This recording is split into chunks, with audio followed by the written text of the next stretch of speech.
to the UIAAA Connection podcast. GoFan and VNN are proud to be the exclusive sponsor of the UIAAA Connection. Now a combined company, GoFan and VNN provide a seamless integration for digital ticketing and athletic websites.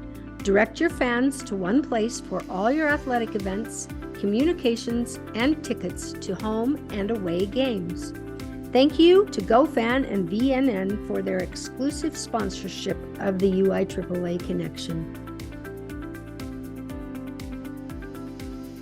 Welcome back to Season 10, Episode 1 of the UIAAA Connection. I'm your host, Mark Hutch Hunter. Today we have as our special guest and first international guest, Catherine Tanco Ong, Certified Master Athletic Administrator, the Director for Student Activities at the Brent International School in the Philippines. Welcome to the podcast, Kat. I'm so happy to be. I didn't realize I was the very first international guest of yours, so I am truly, truly honored, Mark. Thank you. That's awesome. Let's have you begin by sharing with our listeners across the world where you grew up, where you went to school, your first job, etc. Okay, so looking at it, I'm actually really a third culture kid. My mother is American from Minnesota originally, and then she moved to Maryland. So she basically grew up in Maryland. My father is from the Philippines. And so they met in college in the US, and it was a love story. And she ended up coming to the Philippines. And so growing up, I spent most of my youth in the Philippines. And then in grade 3, moved to the US, spent from grade 3 to grade 8 in the US, and then went back to the Philippines for high school, and decided after that, my dad got ill. So I actually decided to stay. I had the opportunity to study in the States for college, which was the path. I attended international school, Manila, which is also an international school. So I grew up knowing, they have IASIS, and so I participated in some of those athletic activities that they had.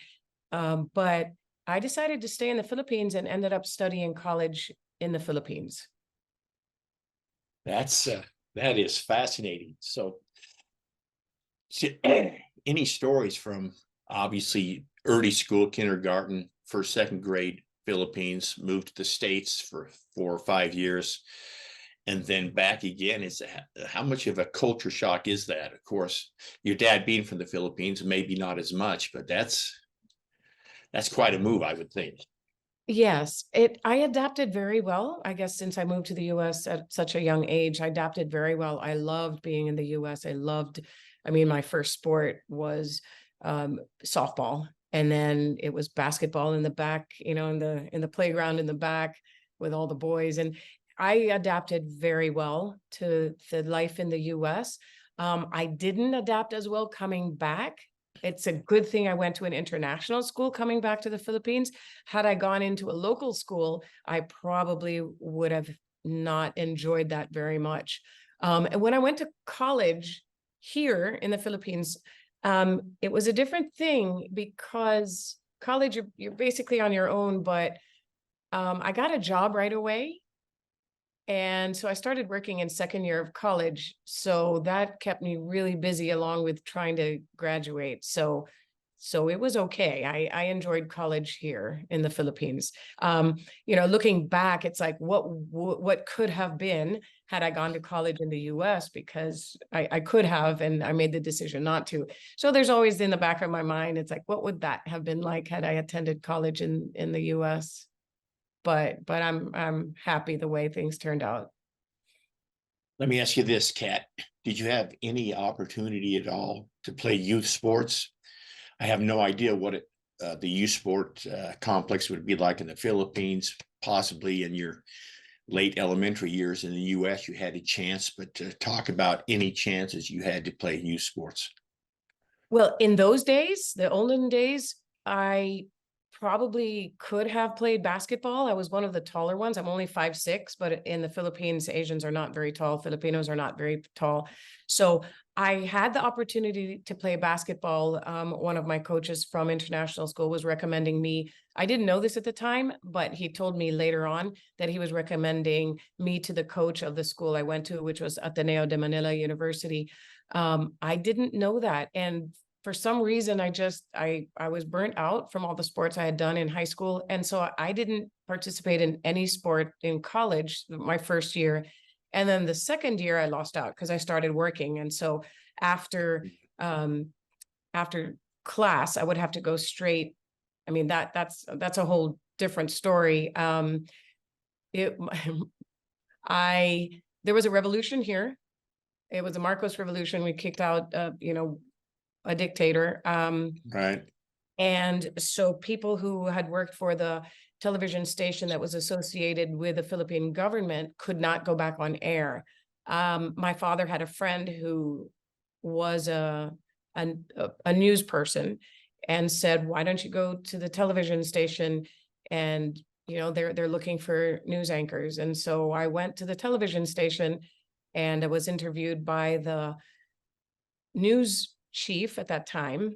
And then the general manager of the network came downstairs and happened upon our meeting, my interview. And he said, well, what are you doing today at 6 p.m.? I guess that's how desperate they were. And I went on the air doing the news that night with no training. And that was my career for the next 12 years.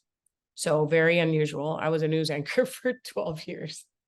So a different path to my job right now, but yeah, it's interesting. Well, that is fascinating. I'm fairly certain you're the first news anchor we've had on the podcast. Okay.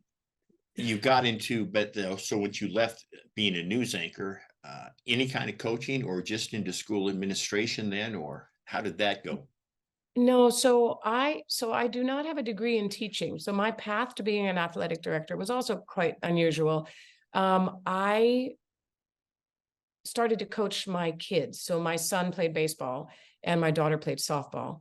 And so I was drawn into the Little League group. And so I was a volunteer coach since they were very young, and working up through the minor division, the major division, juniors, seniors, and big league. And so I was involved, for a number of years. And my son and daughter both had the fantastic opportunity to play for what we call we don't call them district, we call them, we'd call them district tournament. And then they went to the regional tournament, which was in Asia, Saipan and Guam, and the Marianas Island. And so they were able to participate. My daughter went to a World Series in Kalamazoo, Michigan. My son went to several World Series playing baseball. So that was my first introduction into coaching. And so from there, Brent International School, Manila, needed a baseball coach. And so parents of the kids I was coaching recommended me to the athletic director at that time. So that was how I first started coaching at Brent as a baseball coach. And then after that, I started coaching volleyball and other sports. So that was my track into getting inside of Brent. It was through the coaching track. And then when my predecessor was set to retire, he asked me if I would like to give it a shot and take over. And I said, sure. My son was graduating. My daughter had graduated. So, I needed something to keep me busy now that my kids were gone and they were going off to college in the States. And so there was a perfect opportunity and I grabbed it. And now 12 years later, it's been a wonderful, fulfilling journey for sure. Stressful. Did I not mention stressful? Oh, I'm sure. That is fascinating. Thanks so much for sharing that. Let's talk for a minute about the mentors, some of the people you had in your life that made a difference, parents, teachers, coaches, bosses, etc. Yeah, my mentors were my father, who was very involved in what we call football here. You call it soccer. So he was a soccer player throughout his youth. and into his adulthood. My brother also played soccer. Well, he also played basketball, but his main sport was soccer. And so those would be my two biggest mentors. My brother, growing up, I would follow my brother. He was on the national team, but before that, he would play in different colleges, and I would watch his games all over. National team, he would play for the Philippines. I can remember in Japan, they played Team Japan, and we lost miserably 9-1. But still, it was like, oh wow, that's, we still got to go to a World Cup qualifier. Of course, we didn't even come close. But so my brother and my father would be my two biggest mentors. Yeah, my volleyball coach in high school as well.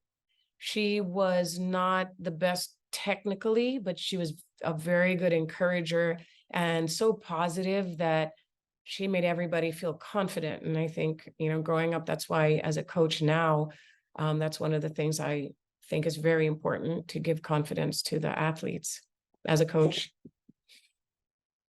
That's excellent. Let me ask you a question. It wasn't on the list of questions that I sent you. And I have to profess my ignorance because I've never been to the Philippines. So in looking it up on the map, is the Brent School, is it considered suburban Manila, or is it like 40, 50 miles outside Manila, so not really in the city of Manila? Yeah, that's a good question. We are actually outside the main city, which is Metro Manila. So we were in a more rural area. So yes, we are not in the heart of Metro Manila. And from your perspective, is that a good thing or is that a bad thing?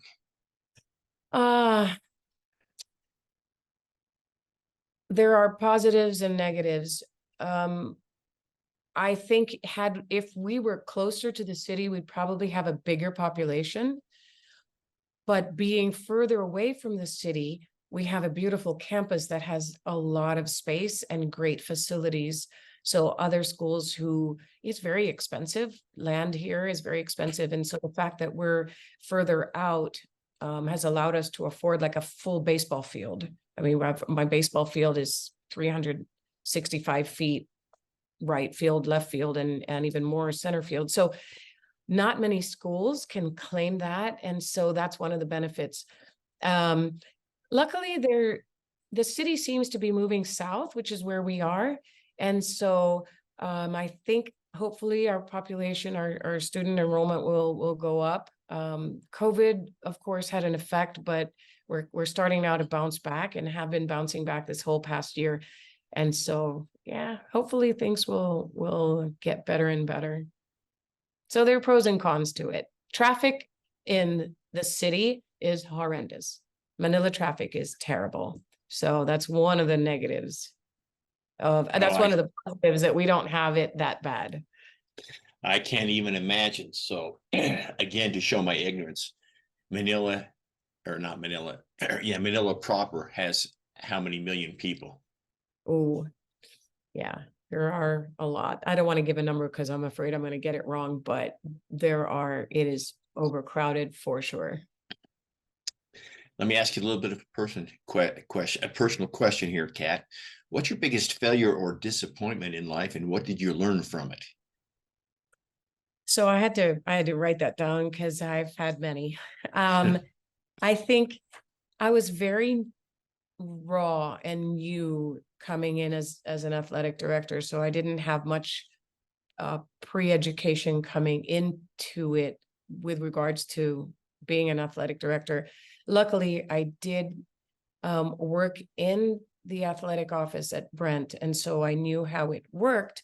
And I knew, like, our big conference is called the Asia Pacific Activities Conference. And I had coached in that, and I had been involved in the inner workings of the office. And but one of the things I wish I had learned early on was to not be so stubborn with my version of what is right, what is wrong, what is, it should be fair and unfair.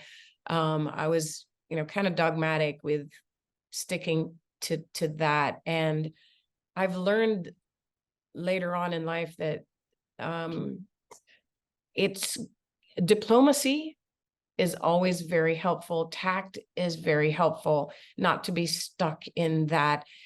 Another big thing that I've learned not too long ago is that my job is to de-escalate situations, and not, because I would be one of the escalators, I think, in the past, one of those who would just escalate things because of being so dogmatic about, that's wrong what you're doing.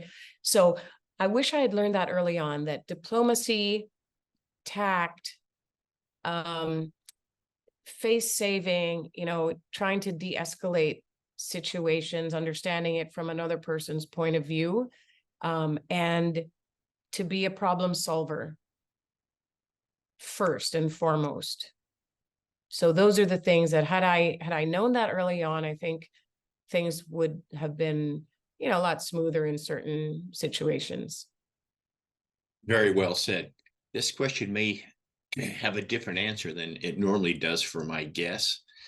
How is today's job as athletic administrator, how is it different than when you first started 12 years ago? Because we'll get into it in a minute about, obviously, you don't have a road trip 5 minutes away generally to another school. So talk about how it's changed just in the time that you've been an AD.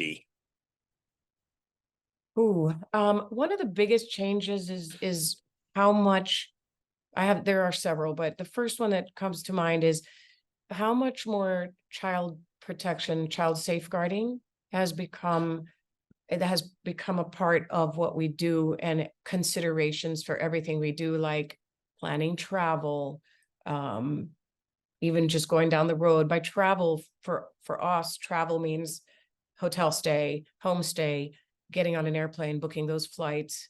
So it's that, the whole gamut of that. And we don't have 5-minute car trips. I wish we did, but it's more of it's a bigger workload when we say travel. And travel now post COVID is even more difficult. Securing visas was a nightmare last school year. And it's gotten a little bit better now, but now getting a flight is more difficult. Prices have skyrocketed and have not come down yet. And yet they've cut a number of flights. So let's say for my basketball or volleyball team to get to Vietnam, they're going to have to take 2 legs rather than just a straight flight. And that's going to get them back at midnight when they come home on Sunday night after the tournament is over. So those are the difficult things I'm facing now post COVID. But since the beginning, there's been a lot more emphasis on child protection and factoring all of that into what we do. I hope that answers your question. No, that's a fascinating answer. I listened to your answers, and it's just, I know I said fascinating again, but it's obviously where I grew up, and where I was an athletic director at a school for years and years. We could be at another school in 5 minutes and go 10 minutes another direction and be at another school. And then, of course, we complained if we had to travel around the point of the mountain 35, 40 miles on a bus. And then, of course, the rural Utah schools are traveling 400, 500 miles to get to a game.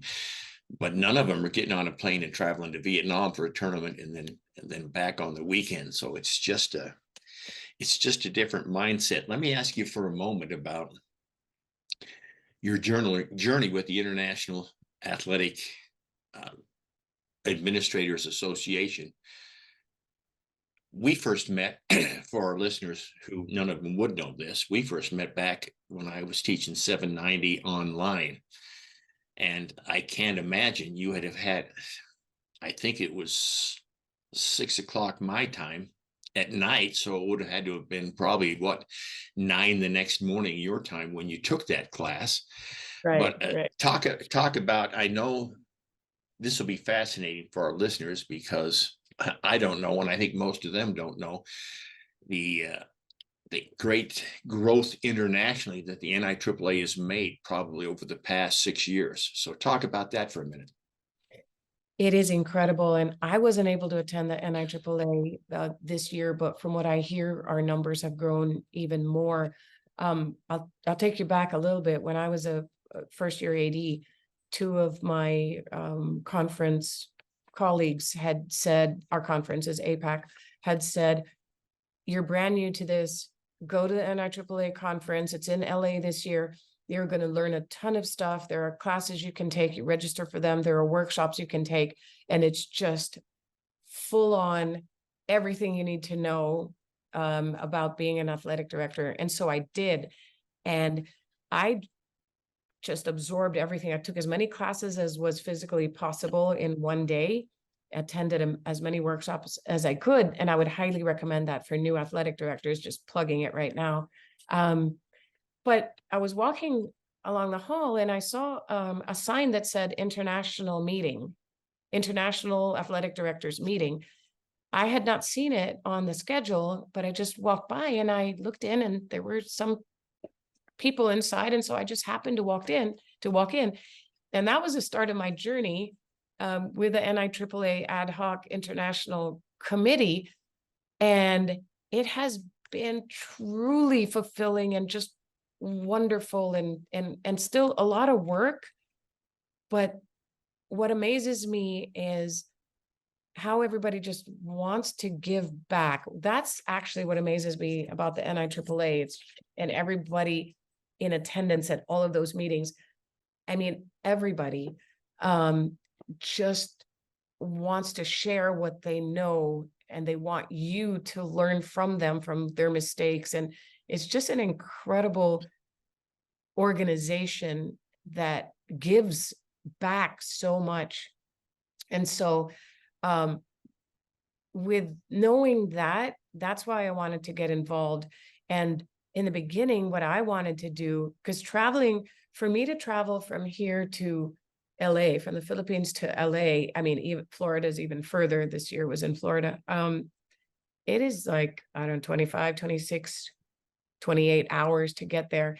And so what I wanted to do, the reason why I wanted to be a part of the NIAAA and the committee, was so that I could somehow bring professional development to Asia. So all of the athletic directors in this part of the world who couldn't make the trek all the way over every year could have something in this side of the world. And so that was one of the main reasons I wanted to be a part of the organization, was to help myself. I mean, obviously to learn, because I needed to learn.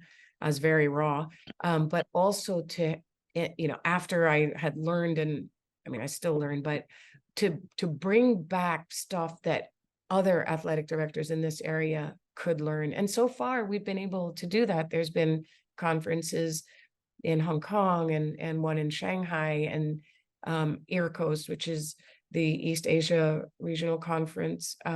We've been able to bring out great people like Don Bales and Bowtie, and Sherry Stice. Oh, yes. Yeah, they've been able to come out here, and it's very popular whenever they do, and people take those classes here. So that was my big pull and kind of why I wanted to get involved. Well, let's have you talk, because I consider you pretty much the de facto leader for the international group. I know that there's others, and I've met others that have taken the 790 all through the years. But does that put a lot more on your plate? Because I really think, Kat, that you're really the one who's really pushed this and had it grow so much. So talk about if that's added more to your plate, or the benefits of it. And you've already mentioned the blessings of having Donnie Bales come out, and you've had Bowtie and Sherry Stice, et cetera. But talk about that for a minute. Well, what I didn't mention was working with the rest of the committee members who are from all over. I mean, we are a lot. It's Matt Fleming, Chris Mott, there's Chris Bishop. I mean, there's Juan Santa Maria, Jason Cuthbert. I am not the de facto leader. We are all equal. And you know who is our leader is Bruce Whitehead. He's Right. been the one who has pushed us to create classes, and he's been he's been fantastic, you know, as our go-to person and liaison with the NIAAA, all the big wigs at the NIAAA, which he was at one point as well and still is. So no, I'm not the leader. We are all leaders. I am the leader of, I'm the course chair for 910, LTC 910, but then others are the course chairs also for the others. So we work together all as a group. But yeah. How many 900 courses are there now? Do you know? Right now there's 901, 902, 903, 904, and 910. So And there's 5. talk, so 5, yeah, there's talk about adding more. So that's good. Well, that's incredible, because I want to say 6 years ago, there was no 900 courses, if Correct. memory serves. Now, let me ask you, so your first conference, you flew to LA, it was in Anaheim. So was that 2013 was your very first conference? That Right sounds around that time? yeah, around that time. I was 2011, 2012 was my first year. So yeah, it could have been the following year. Yeah. Let me ask you this, because obviously we in the States complain. For example, we went to Florida just a month ago. And of course, I have jet lag because it's 2 hours difference from where I live. And so if it's a 7 o'clock meeting, I'm complaining because it's 5 in the morning for me. But I don't think people understand, for you, my goodness, it's got to be what, 16 hours difference, Los Angeles to the Philippines. So talk about getting acclimated when you attend the national conference. Oh, and that is an issue, because sometimes you'll see people just nodding off, you know, during an LTC class. So jet lag is a real thing. But you know, when you're sitting, I think now the classes are more, what do you call it? You know, you get more involved. It's not a lot of people just talking. It's everybody in the room is getting involved in the conversation, and you have breakout, you know, on the tables and stuff. So that helps a lot to keep us awake. But yes, it's a struggle. Jet lag is a struggle. So please, I'm plugging out there. If you ever see me falling asleep in class, it's not because I find your class boring. Understandable. Let me go back, because I have so many questions. How old were you when the Marcos uprising took place? And were you in the Philippines, or was it that time you were in the US, or had you moved back? I mean, I was in the Philippines when that took place. When was that? Oh my gosh, I need to go back into history. I was 17 or 18 or 19. Yeah. I was still in college at that time. We had to call off our last month of college when the revolution happened. and so I've never lived through a revolution. And of course, we hear about it in the news, but how was it for someone living in the Philippines to go through this? Obviously, it's the country you love, the country you grew up in. What kind of trauma, and what is that like, if you can put it into words? It was a little bit odd for me and uncomfortable for me, because my father actually worked for many years for Ferdinand Marcos Sr. He was part of his government. So it was a little bit awkward, but my dad had not been in his government a couple of years prior to the revolution. And so the reason for the revolution, I think, was just, we took to the streets. We were part of that. I think as a youth going through that, I wasn't afraid, which is crazy because there were jets flying, you know, overhead. The Americans came in and yanked the president out and his family out. And I think that was a turning point, and we knew that we weren't going to get bombed on the streets. What was a little bit more interesting for me was because I worked for the television station right after that. And it was now the Corazon Aquino administration, and she had several coups d'etats during her reign, her term. And I was at the station at one point in time and had to be evacuated out of the station because they were going to bomb the station, and we had to move back like 3 blocks away, and I could hear bombs going off. And so that was, yeah, that was where I was a little bit more afraid at that time.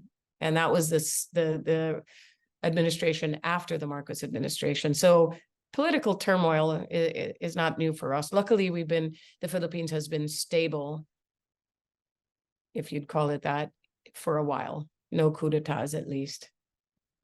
That's fascinating.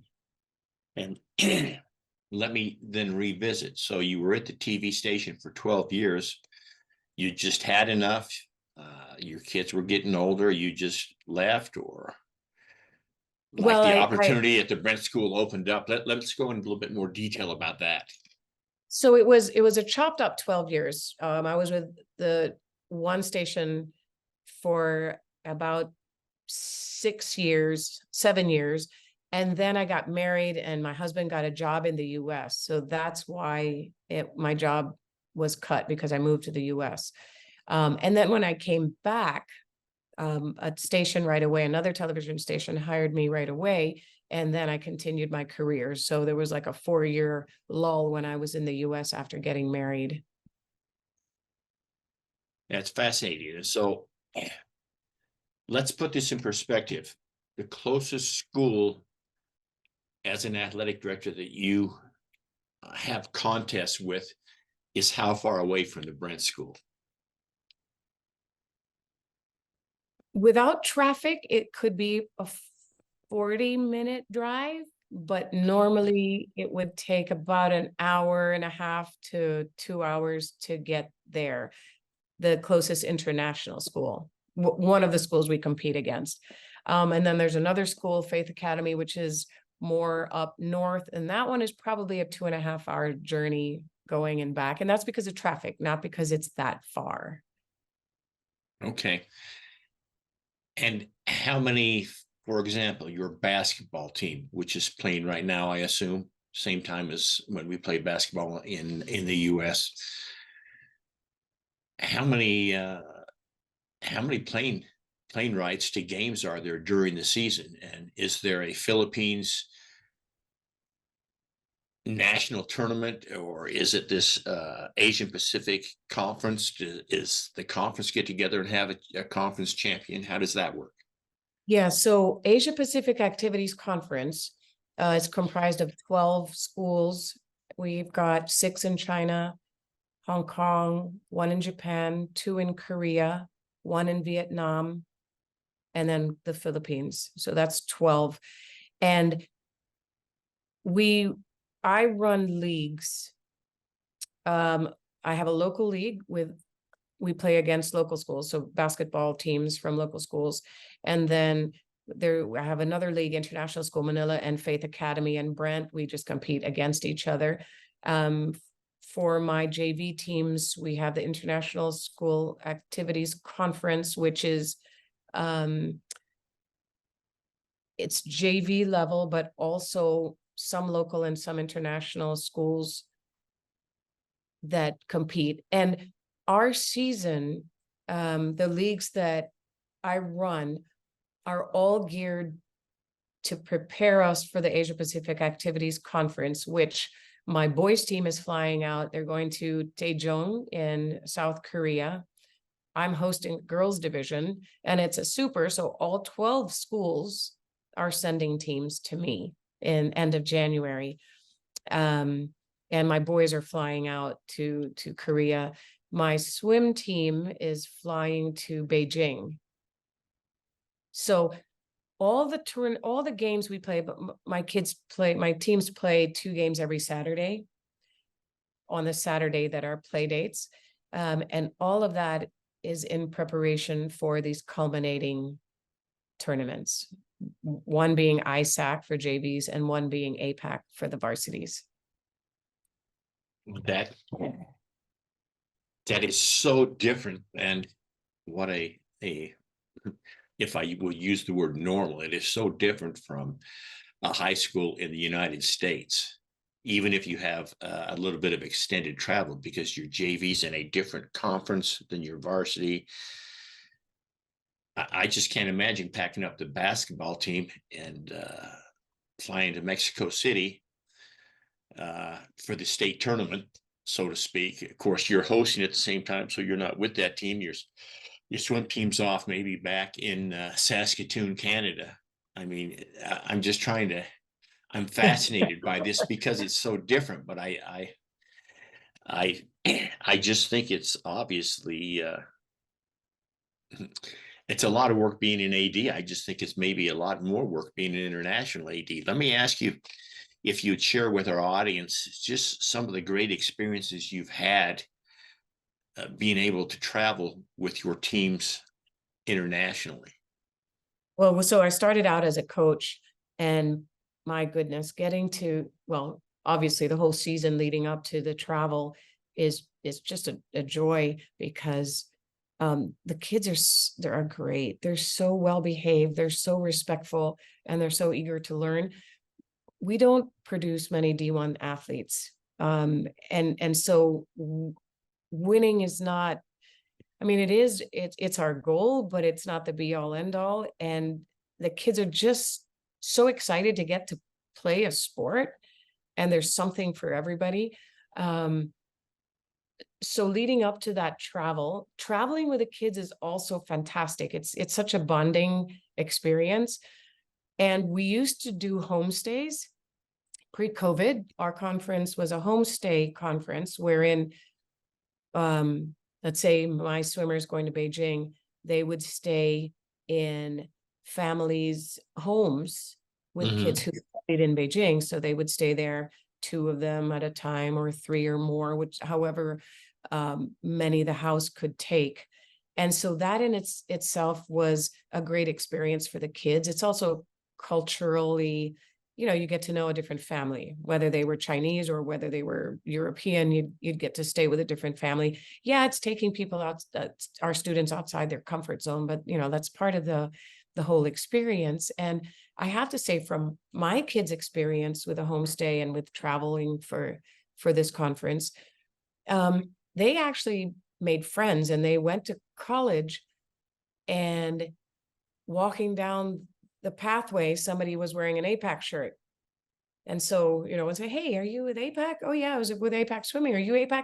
And excuse me, that group for my son, anyway, that group, there were about 6 of them going to the same college. They would get together like once a month, just as APAC, participants. And so there is a certain amount of bonding.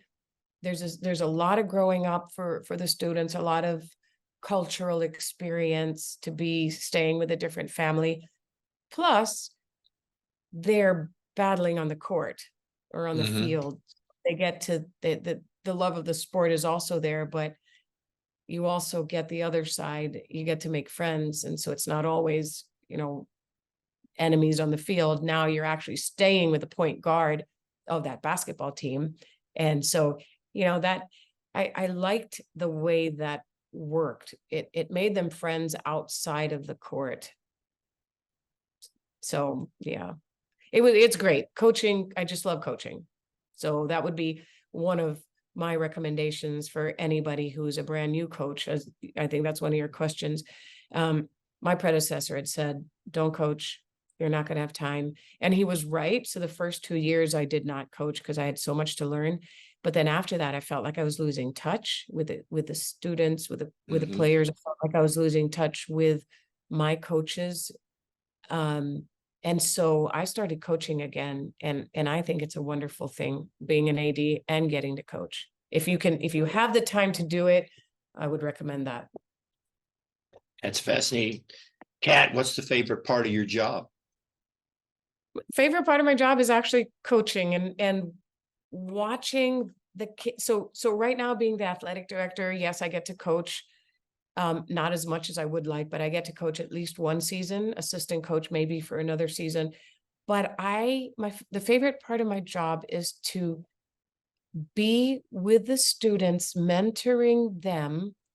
And it's not just athletics, because I'm also activities director, and a lot of time I spend with, let's say, council members, student council members, and just guiding them as best I can, and yet not spoon feeding them, teaching other coaches how to guide them, also not spoon feed them, to help them grow and make their own decisions, because a lot of us want to do things for the kids when I feel it would be better if we just taught them how to do it themselves and then watch them do that and grow. That's another thing I learned later on, is not do things for them, but guide them so that they can think for themselves and do it themselves. So I enjoy that part of the mentoring process of not just the athletes, but all the students who I work with.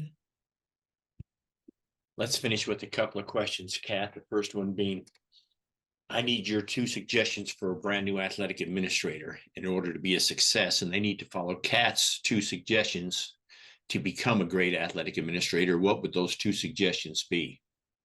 Well, okay, I'm going to make it 3, because I already said 1, that if they can continue coaching, to continue that.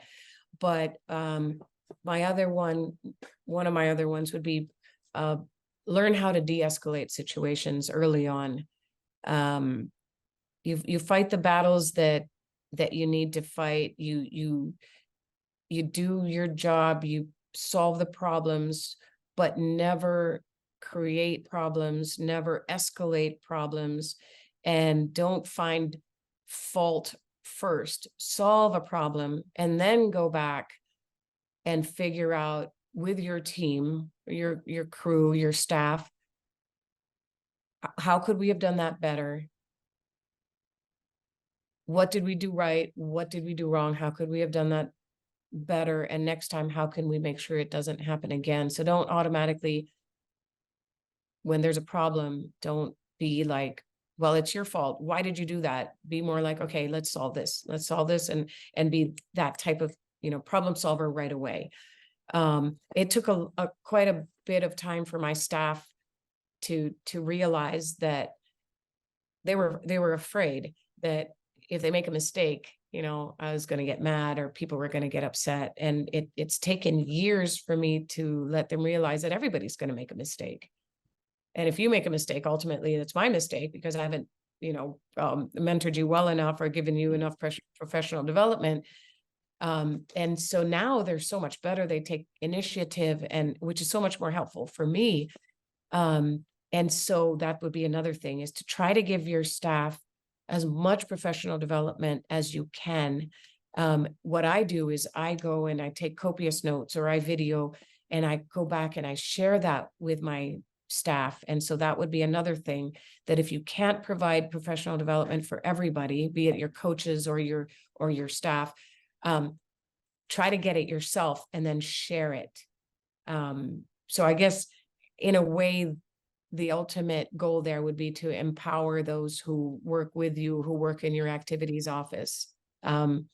Be a person who recognizes them and recognizes their efforts as well. And Great be organized, suggestions. have systems in place. Great suggestions. Thanks so much for sharing. Let's finish with this. Kat, what question should I have asked you that I failed to ask you? That was a tough one for me to answer. And I'm not going to give you a great answer, because I ask a lot of questions. I would call up my predecessor probably once a day for maybe the first 6 months of my job, and then twice a week, for another 6 months after that, just asking. I have a very good relationship with my headmaster, and I ask him a lot of things as well. I'm a black and white type of person, and so dealing with gray is very difficult for me. And so having people I can bounce those things off of, and that's my predecessor, my headmaster, and the fellow ADs that I've gotten close to in the Asia Pacific Activities Conference. We're quite a a tight-knit group of athletic directors. It's a great conference.